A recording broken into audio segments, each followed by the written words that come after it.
Bien, seguimos. ¿Ven la pantalla? ¿Sí o no? ¿Sí la ven? ¿Ah? Sí se ve. Ok. Vamos a continuar entonces con el mercado financiero. ¿Ok? El mercado financiero podemos definirlo como aquel mercado bancario que está regido por la tasa de interés. ¿Ok? Ese es el mercado financiero, aquel mercado que gravita alrededor de los bancos y que está determinado por una tasa de interés. Ahora, ¿qué hacen los bancos? Ellos captan el exceso de ahorro de las personas y lo colocan en las empresas para poder financiarse. Por lo tanto, como lo establece la lámina, en aquellos casos o aquellas empresas o familias que tienen exceso de ahorro, los ofrecen a la banca. La banca les paga una tasa de interés pasiva, ¿ok? Por lo tanto, los bancos reciben ese dinero y lo prestan a los empresarios y los empresarios deben cancelarle una tasa de interés activa. Es decir, el banco puede pagar el 1% mensual, sería el 12% anual de mis ahorros, pero el banco recoge ese dinero y lo presta al sistema crediticio a los empresarios y cobra un 34%. Esa diferencia entre el 34% y el 12% se le llama intermediación financiera. Eso se le llama intermediación financiera. Y esa intermediación financiera la usan los bancos para mejorar su tecnología, para mejorar sus recursos humanos, aperturar sucursales. Por lo tanto, a los oferentes de dinero, que somos las familias, los trabajadores, se les llama, y a los segundos y a los empresarios que solicitan crédito, se les llama oferente. Y a los empresarios se les llama demandante. Las familias ofrecemos dinero en forma de ahorro. El empresario demanda dinero en forma de crédito para llevar a cabo su inversión. Ahora, ese mercado financiero, como les decía anteriormente, está regido por una variable principal que se le llama la tasa de interés o la tasa real. Quiere decir que a nivel del mercado financiero, entre oferentes y demandantes, ocurre una tasa de interés real. Como lo vemos aquí, el sistema financiero no es más que aquel sistema que está mediado por los niveles de ahorro de la población y los niveles de inversión del empresario. Es decir, que el sistema financiero recibe el dinero en forma de ahorro y lo presta en forma de inversión. Entonces, ese sistema financiero es el conjunto de instituciones financieras intermediarias entre oferentes y demandantes de dinero, los cuales canalizan recursos ociosos y los colocan en aquellos sectores donde lo requieran, ya sea para nuevas familias, adquirir una vivienda, adquirir un vehículo o viajar, o al empresario para comprar un terreno, comprar maquinaria y equipo, aperturar sucursales o aperturar nuevas empresas, nuevos emprendedores, pues nuevas empresas. Entonces, ese es el propósito del sistema financiero. ¿Alguna duda, alguna pregunta? ¿Sí o no? Bien. ¿Cuáles son los componentes del sistema financiero en todos los países? Las instituciones de crédito, tales como los bancos comerciales, bancos hipotecarios, banca múltiple, compañía de seguro y bolsa de valores. Estos son los componentes de todo sistema financiero. Ahora, ¿cuáles son las funciones de este sistema financiero? Reunir los ahorros de los clientes, invertirlos, previo análisis de oportunidades de inversión en el mercado financiero, diversificar el riesgo, de manera de asesorar al inversionista a no invertir en un solo instrumento financiero, sino que puede adquirir diferentes instrumentos financieros de manera de diversificar el riesgo. Si yo tengo 100 millones de dólares, yo no voy a depositarlos todos en adquirir un solo activo financiero. Yo puedo adquirir varios activos financieros y eso se le llama diversificación de riesgo. También otra función del sistema financiero es transformar los fondos a corto plazo en fondos a largo plazo a través de fecha de escalonamiento. Quiere decir que en la medida que yo solicito la extensión de crédito, por supuesto la tasa de interés va a ser mucho mayor, va a ser mucho más atractiva para ese sistema financiero. Y finalmente, esos componentes del sistema financiero, como lo vemos en la lámina, realiza funciones de seguro y de garantía. Esas son las funciones del sistema financiero en todas las naciones. ¿Alguna duda, alguna pregunta? Yamile, ¿alguna pregunta? De mi parte, Daniel, no, profe. ¿no? Ok. No, profesor. Ahora, estos mercados financieros tienen sus subdivisiones según su destino. Por ejemplo, atendiendo al plazo de vencimiento con el que se emiten los activos, se divide en mercado monetario a corto plazo y mercado de capitales. Y de acuerdo al origen de los valores negociados, ese mercado financiero se divide en mercado primario y mercado secundario. Vamos a analizar cada uno de ellos. Atendiendo al plazo de los vencimientos en el que se emiten los activos, el mercado monetario son aquellas instituciones financieras cuyo vencimiento de los activos es inferior a un año. Por ejemplo, una letra de cambio que se vence a los 90 días. Una letra de cambio entra dentro del mercado monetario. Ahora, estos instrumentos financian necesidades de capital de trabajo y producción de las empresas. Cuando un empresario necesita capital de trabajo para poder operar, para comprar alguna materia prima o cancelar sueldos y salarios, acude al mercado monetario y tiene un tiempo de un año para pagar ese crédito. Pues entonces, los representantes de este mercado monetario son los bancos comerciales. Otro mercado, otro mercado, el cual está dentro de esta clasificación, es el mercado de capitales. En el mercado de capitales se negocian activos superiores a un año, a diferencia del mercado monetario que se negocian activos máximo un año, 360 días comerciales. En este mercado de capitales se ofrece fondos para la formación de capital real de la economía. Se ofrecen bonos y se ofrecen acciones para poder mejorar las empresas. Por ejemplo, una acción de vencimiento indefinido o un bono del Estado, que muchas veces los bonos del Estado tienen una extensión a 5, 10, 15, 20 o hasta 30 años.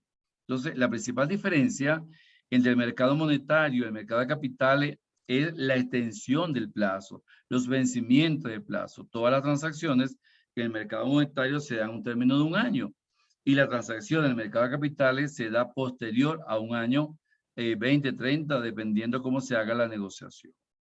¿Alguna pregunta con respecto a esta clasificación? ¿Sí o no? Bien. Otra clasificación, de acuerdo al origen de los valores negociados, son los mercados primarios y los mercados secundarios. Me explico. Los mercados primarios es cuando se emite una acción o un voto por primera vez. ¿Ok? Por ejemplo, cuando una empresa X desea financiamiento para algún proyecto o emite acciones y se venden en este mercado primario. Y las empresas venden acciones para activar para mejorar sus activos, para incrementar capital de la empresa, para comprar nuevas empresas, comprar terreno.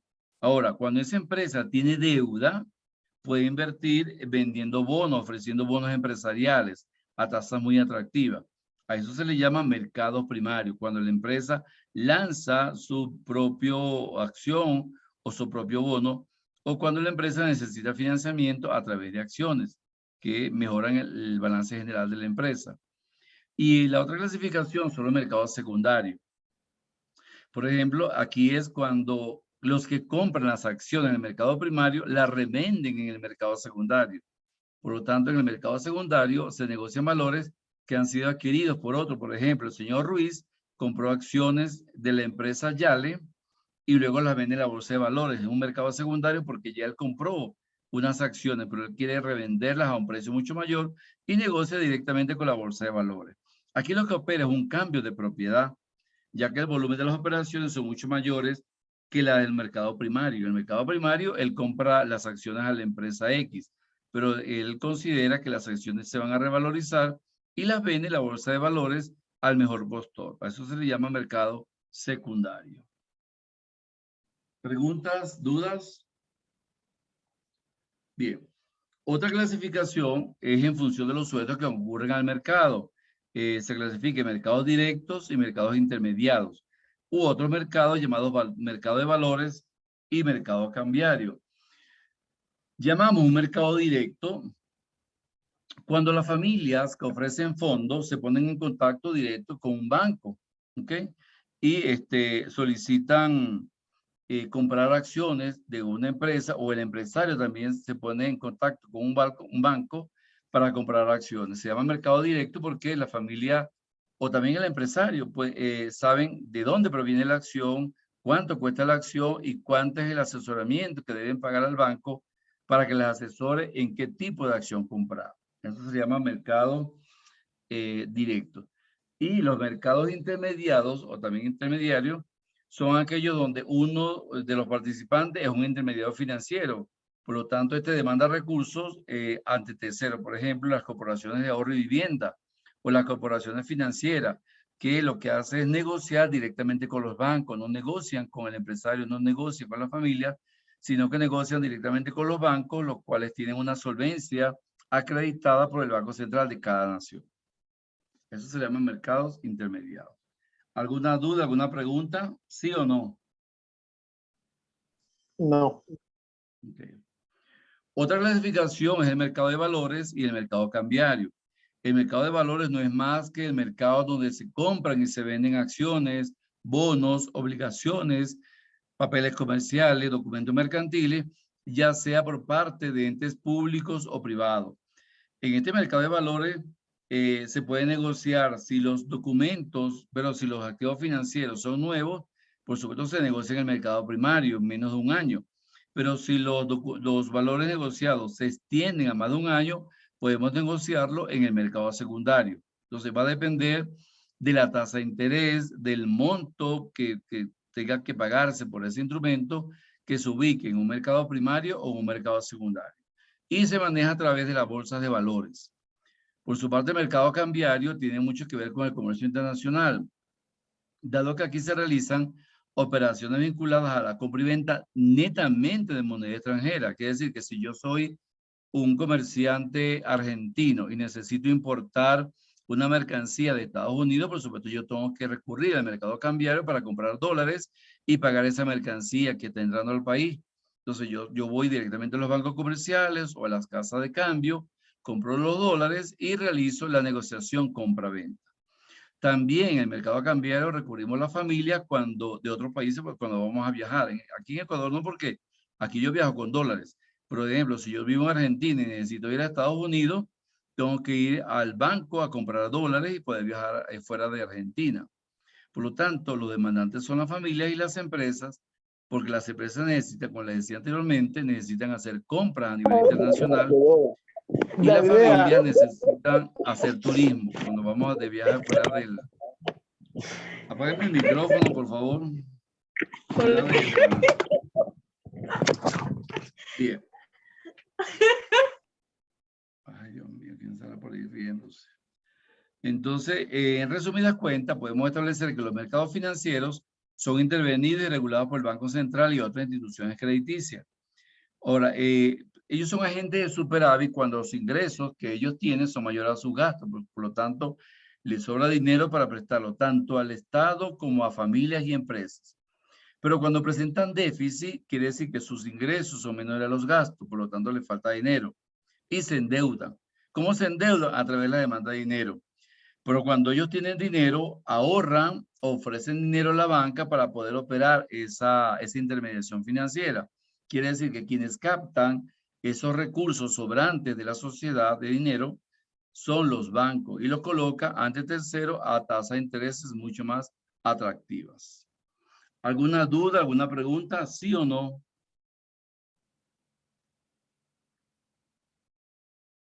Bien, vamos con la última porque vamos al examen.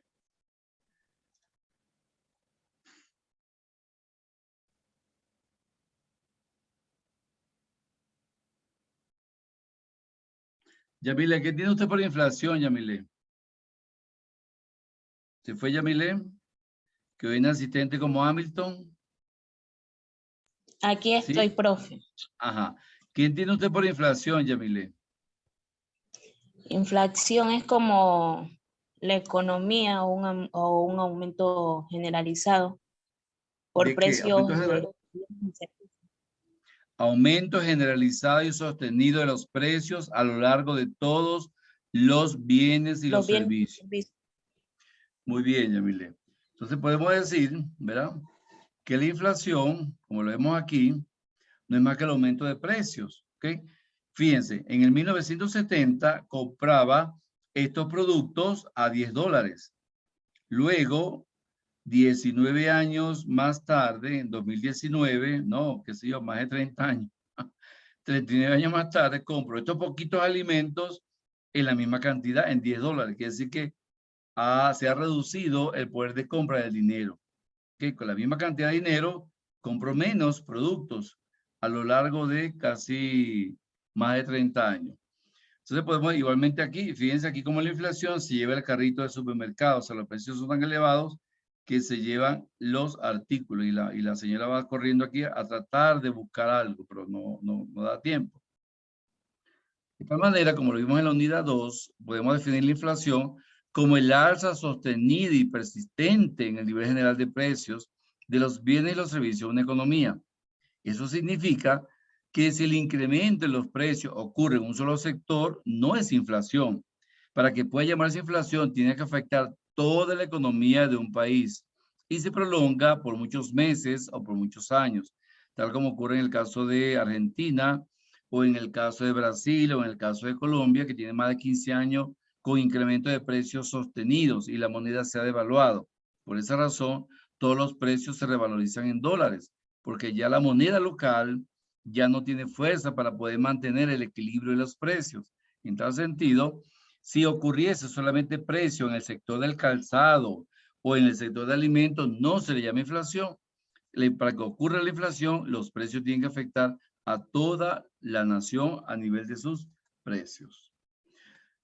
Ahora, para estimar esta variación de precios se toman índices de precios, ¿verdad? Ya lo vimos al principio de la unidad, tomamos el deflactor del Producto Interno Bruto o tomamos los índices de precio al consumidor. Por lo tanto, estos índices son medidas del nivel promedio de los precios de una economía. ¿Alguna duda o alguna pregunta con respecto a la inflación? ¿Sí o no? Sabrina, ¿alguna pregunta, Sabrina? Bien, si no hay, sigo. Existen teorías que explican la inflación. ¿Ok? ¿Cuáles son esas teorías? El análisis de los tipos de inflación. Hay inflación de demanda que está clasificada desde el punto de vista monetarista y desde el punto de vista keynesiano. Hay inflación de oferta que está identificada a nivel de la inflación de costos y la inflación estructural. Vamos a ver el comportamiento de cada una de ellas. Entonces decimos que hay inflación de demanda desde el punto de vista monetarista cuando la cantidad de dinero en la economía, la cantidad de oferta monetaria, se incrementa tanto que se incrementa el poder de compra. Por lo tanto, esto expande la demanda de bienes y servicios y la oferta de productos, de bienes y servicios no puede responder ante el incremento de la demanda y se produce una subida de precios.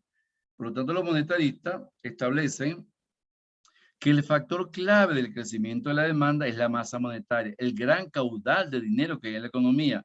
Y por eso la inflación, ellos establecen, los monetaristas, que obedece a un fenómeno netamente monetario. Por lo tanto, la inflación de demanda ocurre cuando hay una excesiva cantidad de dinero en la economía que hace incrementar los precios y funciona de la siguiente forma. A mayor masa monetaria, por supuesto, mayor poder adquisitivo.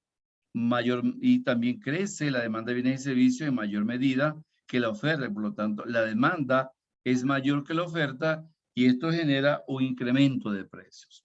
Eso se le llama inflación de demanda.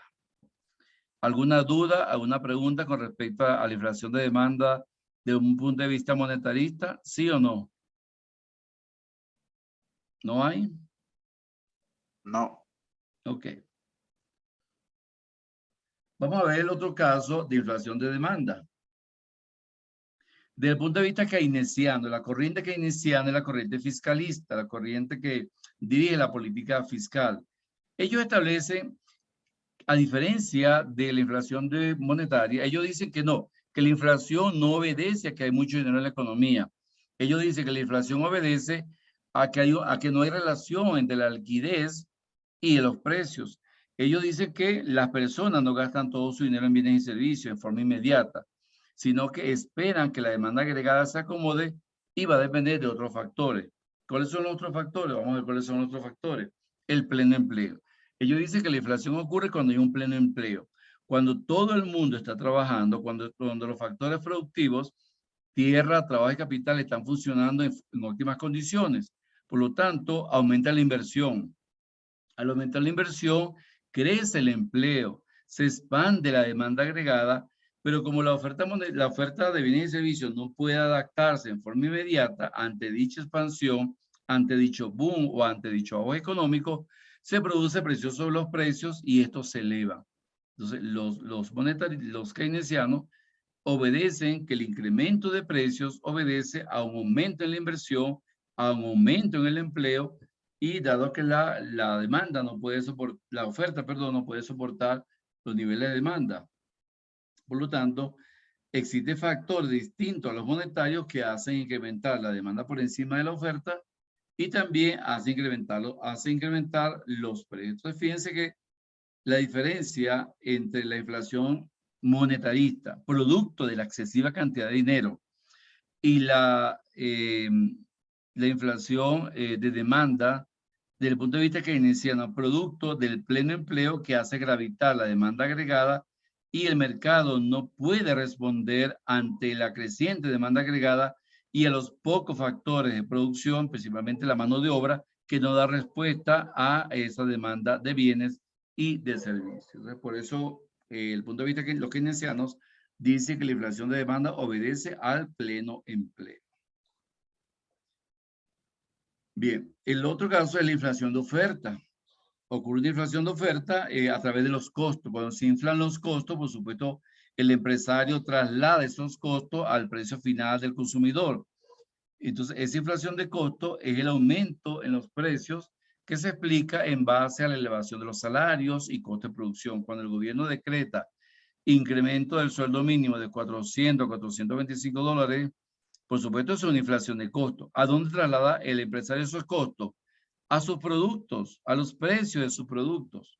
Esos 25 dólares adicionales que se incrementaron los traslada a los precios de los productos. Entonces, también puede ser, son trasladados las tasas de interés cuando los bancos conceden créditos a tasas de interés muy alta. Eso significa que se incrementen los costos financieros, que es el pago por el uso del capital, el pago por el uso del crédito. Y ello incide directamente sobre el precio, al igual que los costos de las materias primas. Cuando se incrementan los costos de las materias primas, también obedece a la inflación de costos. Vamos a poner, yo soy un empresario, yo necesito comprar un terreno, yo acudo al banco, ya el banco me ofrece un precio muy elevado, un crédito con una tasa de interés muy elevada, yo digo sí, concédame el crédito, compro el terreno, construyo una nueva sucursal y automáticamente traslado al producto esos elevados precios para poder costear para poder pagar, perdón, mi costo financiero. Por lo tanto, en la inflación de costo, al elevarse los costos, se reduce la ganancia. El empresario traslada, como les decía anteriormente, los precios, el alza de esos costos hacia los consumidores, de tal manera que se paga una tasa de interés mucho más alta, pero es experimentada por los costos empresariales. Y también vemos la inflación del lado de la oferta cuando los sindicatos presionan, cuando hay una inflación estructural, cuando la inflación no solamente ocurre en el Ecuador, sino que ocurre en todos los países de América del Sur. Eso se llama inflación estructural.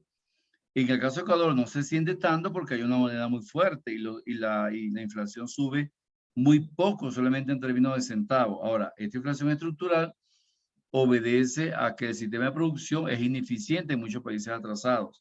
No tenemos una economía competitiva, es una economía del sector primario que produce principalmente banano, camarón, plátano, petróleo, solamente produce materia prima, pero no produce energía ni tampoco produce productos tecnificados. Entonces, esa inflación estructural no es más que las rigideces por el lado de la oferta de los factores productivos. Cuando Ecuador tiene una mano muy costosa, una mano de obra muy costosa que está dolarizada.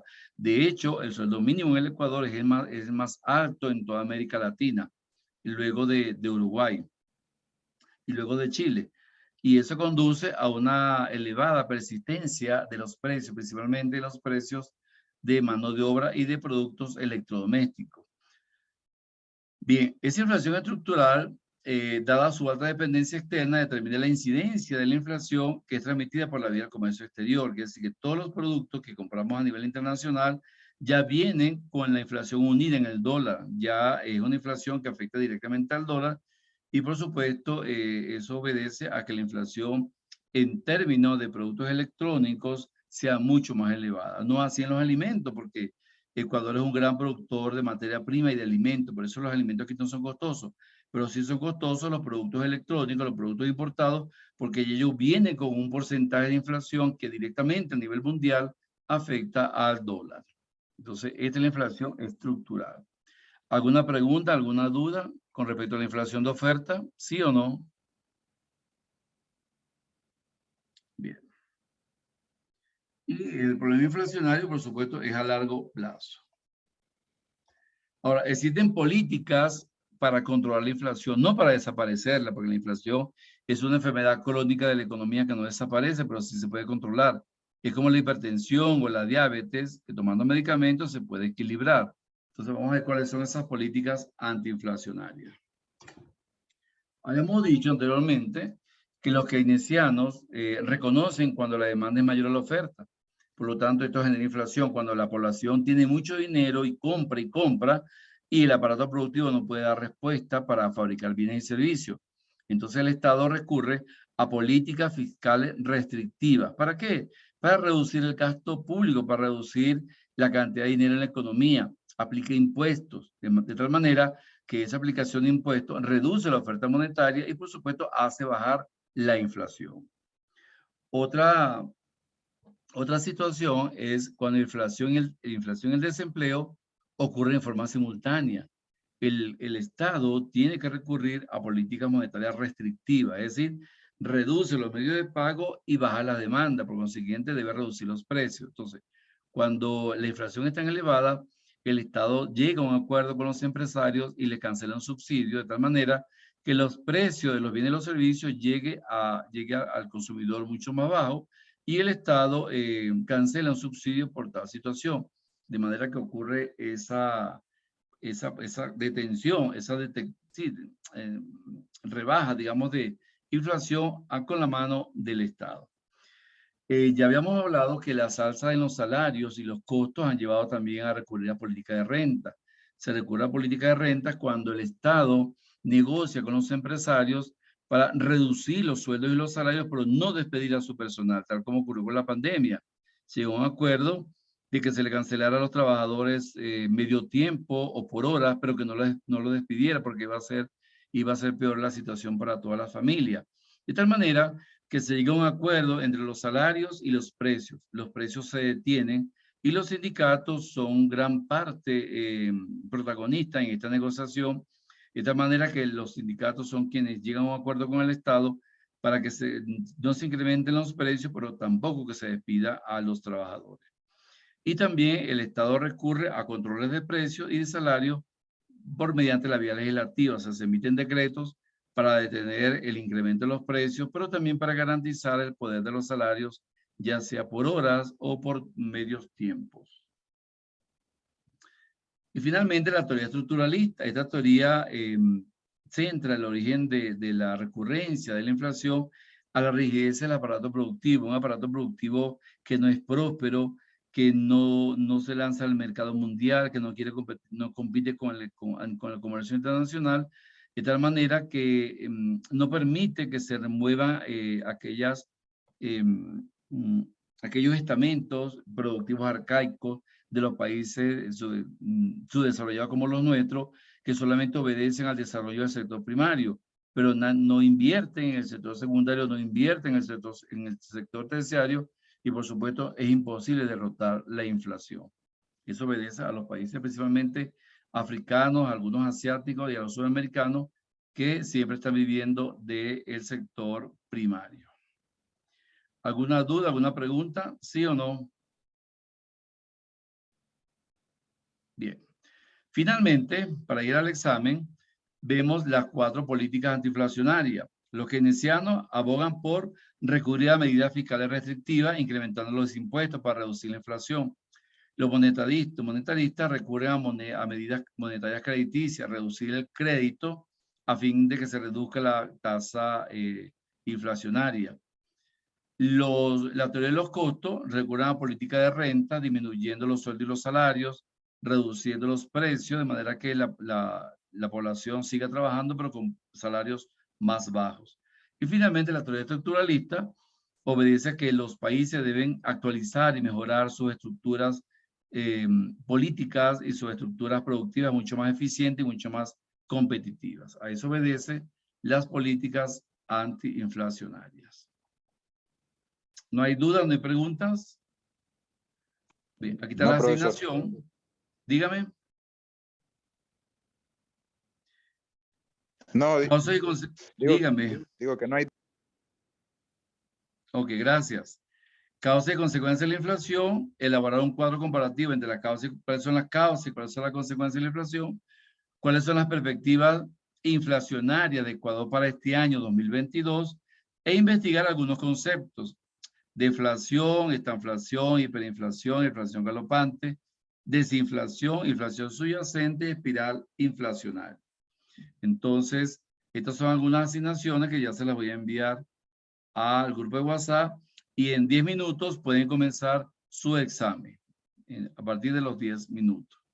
Si no hay pregunta, no hay duda, muchísimas gracias. ¿Ok? Y aquí Profesor, vemos, dígame. ¿estas asignaciones que nos va a dejar para cuándo son?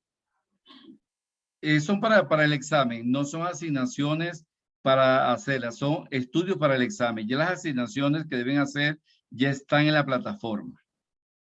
¿Ok? Este es para refuerzo del segundo parcial. Ok. Ok. Bien, entonces, un momentico. Son las 6 y 8. En 5 minutos les abre el examen. Tienen 20 minutos para responder el examen. Es un examen corto de 10 preguntas de la unidad 3. ¿Alguna duda, alguna pregunta? ¿Sí o no? ¿Hasta qué hora va a estar habilitado el examen, profe? El examen va a estar habilitado hasta las 7 de la noche. Con una duración de 20 profe, minutos. muchísimas gracias. Ok, hasta luego. Fue un placer. Nos vemos el próximo viernes con la unidad número 4. Y le deseo mucho éxito en su examen el sábado a las 8 de la mañana. Ese examen va a estar ubicado en la unidad número 2. Hasta luego. Gracias, Bien, profe. Gracias, profe. Ok. En 10 minutos, en 5 minutos, perdón, abre el examen.